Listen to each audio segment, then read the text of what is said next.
The growing season looks to begin with our last frost and freezes of the season. It's meteorologist Joe Martucci here. Good to be with you.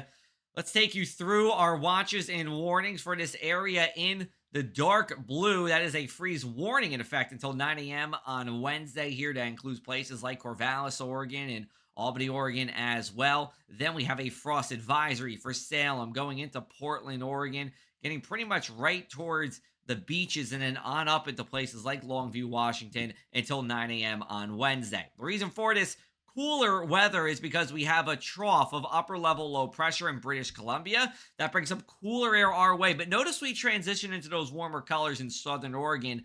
And there we're under the influence of this ridge of high pressure. Now, the ridge will try to insert itself into the picture as we go into Wednesday. What I'll say is this: Tuesday night into early Wednesday, we look to be on the cooler side, and then our nights get warmer from here on out.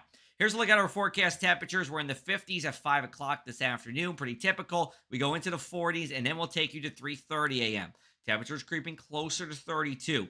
We do see here, according to this forecast, that at 5:30 a.m., we are above freezing just about everywhere.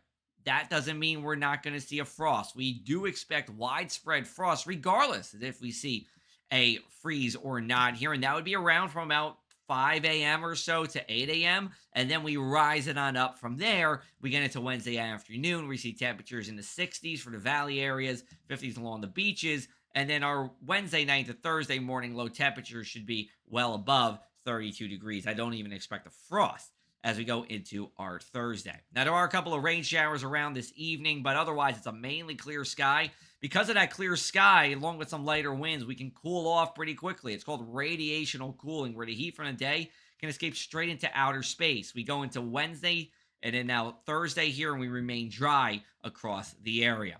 Here's a look at our average last freeze days for Corvallis, Oregon, as well as Longview, Washington, April 10th, April 7th, respectively. So we're well within the time frame to see our last freeze of the year here. And again, it's possible that we already saw our last freeze of the year earlier in the past couple of weeks. So even if we don't get the last freeze, we are still going to see a widespread frost in the valley. Protect your plants and your crops, and you should be fine. And again, we're going to get warmer from here on out. You can check out more from me and our lead weather team with our Across the Sky podcast. New episodes every Monday, wherever you get your podcast, including this past Monday, where we talk about storming the digital meteorology world with Emily Gracie of the Off the Radar podcast. It's our first podcast collab. We talk about what you're seeing right here, videos on the internet for people on the internet. Check it out wherever you get your podcast.